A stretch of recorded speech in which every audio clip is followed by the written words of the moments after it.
name Kennedy on a presidential campaign brings immediate attention and some controversy. I think the Democratic Party is increasingly dependent on corporate money. I think there's concern that if they elect a populist candidate, the corporate faucets will be shut off. This week, the name you know and a few things you may not know about Robert F. Kennedy Jr. Golf, considered the ultimate gentleman's sport, until billions of dollars created an unseemly turf war. What is the amount of the Saudi investment that is going to be made? North of $1 billion. We take a look at how a sports merger has included victims of the 9/11 attacks and sparked an investigation going all the way to Capitol Hill. And if you've ever felt a brief panic from empty shelves at the supermarket, we'll show you how America's green acres are becoming increasingly high-tech.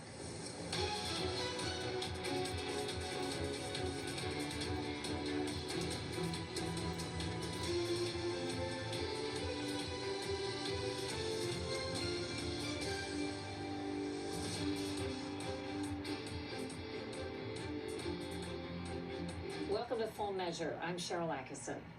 Robert F. Kennedy Jr.'s run for president might be seen as a logical extension of an American political dynasty. His uncle was President John F. Kennedy. His father was Attorney General and presidential candidate Robert F. Kennedy. Both were assassinated. Another uncle was a lion of the Democrat Party, Senator Ted Kennedy.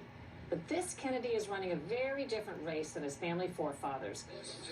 Shunned by his own party, refused Secret Service protection by the Biden administration, Kennedy says he's being forced to consider a giant move, leaving his political party.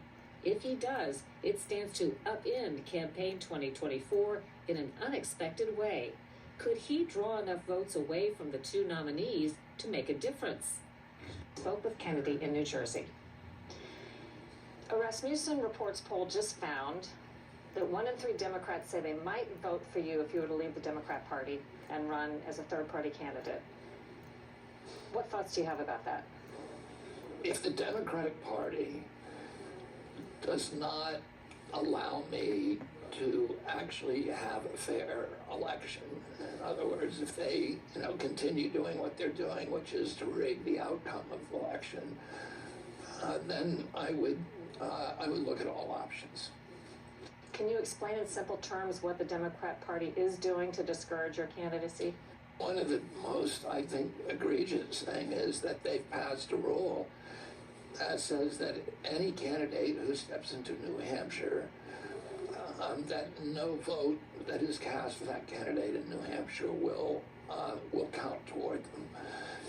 And so I have campaigned in New Hampshire. I've been campaigning there from the beginning.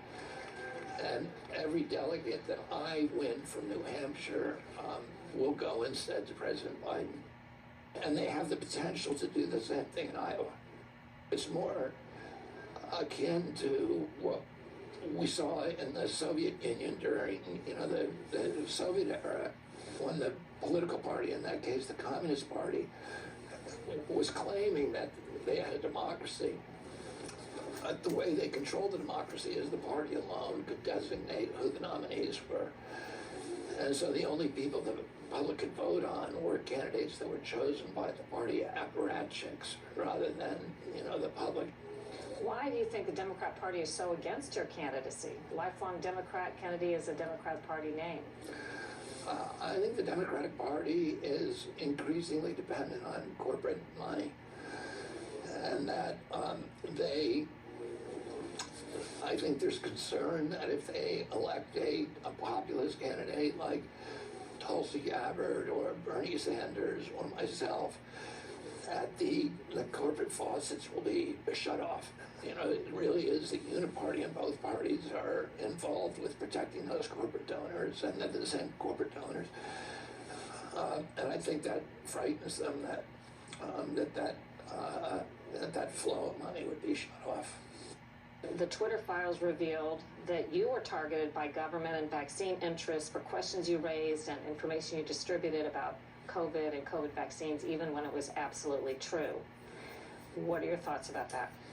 So they couldn't find anything that I wrote that was actually misinformation, that was erroneous. They made up a new word, which is malinformation. And malinformation is information that is true, but nevertheless inconvenient for government. And they began censoring me on that. There were literally thousands of people who ended up being censored. Mothers who reported that their child had been injured by a medical product were abolished. Doctors who saw patients who were injured or who had treatment regimens that, that they felt worked to restore people, they were removed from the social media. And then any discussion of scientific articles, even publications of CDC's own website that showed things that were critical of vaccine safety. It wasn't good for public health, and it wasn't good for our democracy. So how do you prevent something like that from happening? Well, as president, I would prevent it by issuing an executive order immediately. Then I would try to pass legislation as well, and particularly the intelligence agencies.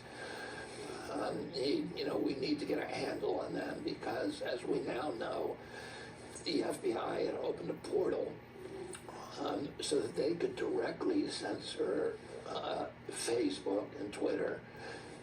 And they were allowing the CIA also to censor people that they didn't want, censor discussions that they did not want to occur in public. You've spoken more than any candidate that I've heard about a really big problem, chronic health disorders that are plaguing our society, our children and adults as well, such as immune disorders like juvenile diabetes, Crohn's, POTS, celiac disease, as well as disorders like autism, the epidemic that has not been successfully addressed even by the most well-funded public health agencies in the world. What would you do about that? Well, we've gone from having 6% of Americans have chronic disease when my uncle was president to probably around 60% now. We don't really know because NIH won't publish the numbers or do the studies. And we have the sickest generation of kids that we've ever had in our country, and we are the sickest country in the world. So you have to figure out an exposure that hit all Americans, every demographic, beginning around 1989. There's a limited number of them.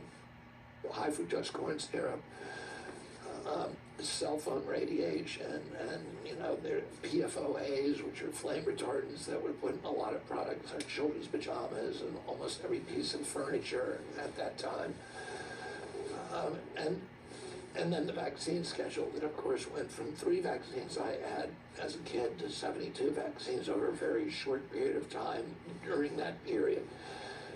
And all of those diseases, by the way, are listed on the manufacturer's inserts for those 72 vaccines as potential side effects. So those have to be a culprit too. It's probably a combination of all of these, insults. I'm going to go down to Bethesda, to NIH headquarters, and I'm going to say that we're going to shift a lot of our focus now from the development of incubating pharmaceutical drugs, pharmaceutical products, which is what NIH does, allow them to treat the chronic disease that they're causing. And I'm going to say we're going to start figuring out what's causing the chronic disease. And there's a lot of other things that need to be done. We need to get pharmaceutical advertising off of TV so that the television stations can return to telling the truth to the American public about health rather than serving as propagandas for this very, very corrupt industry. What are your answers or thoughts as to what you would do about the situation with Ukraine and all of the money that's going out the door now? Well, with Ukraine, I will settle the war very, very quickly as soon as I get into office. The Russians have tried to settle it twice on terms that were very, very beneficial to us. And in both cases, the United States government blew up those agreements. And why do you think that is? I think that the U.S. Wanted the war. So you have Republicans and Democrats on both sides who are saying, the real objective of this war is to degrade the Russian army for strategic reasons. And Ukraine has ended up as a pawn in a proxy war between the United States and Russia. I think it's a bad policy. I don't think our objective should be to degrade the Russian capacity. I don't think Russians threaten the United States. Russia had a defensive capacity, but they've never done anything to develop an offensive, imperialistic capacity. What is the status of Secret Service protection for you? We've made multiple applications for Secret Service protection, and the Biden administration has denied me. What reason are they giving you? They don't really give a reason. They just say that they don't.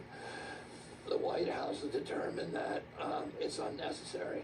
I've had home invasions by intruders since I declared. I've had, people, a man got up to the second floor of my house who had tried to invade Kennedy homes before. I think the Biden administration has decided to play hardball. And they know that 30% of the money that we raise for my campaign, I have to spend on private security. Former President Trump, when I asked the question, said he knows you, he likes you, and he could see working with you in some capacity. What do you think? I think that's very nice of President Trump to say that. Could you see yourself working in any capacity with Donald Trump? That's not a job that I would look for. If I'm not able to run things, I would not want to be in government at all. We'll be hearing from other candidates in the weeks ahead. One note, we've been asking Joe Biden for an interview since 2019 and are still hoping he'll agree at some point. Ahead on Full Measure, should American athletes participate in Saudi sports?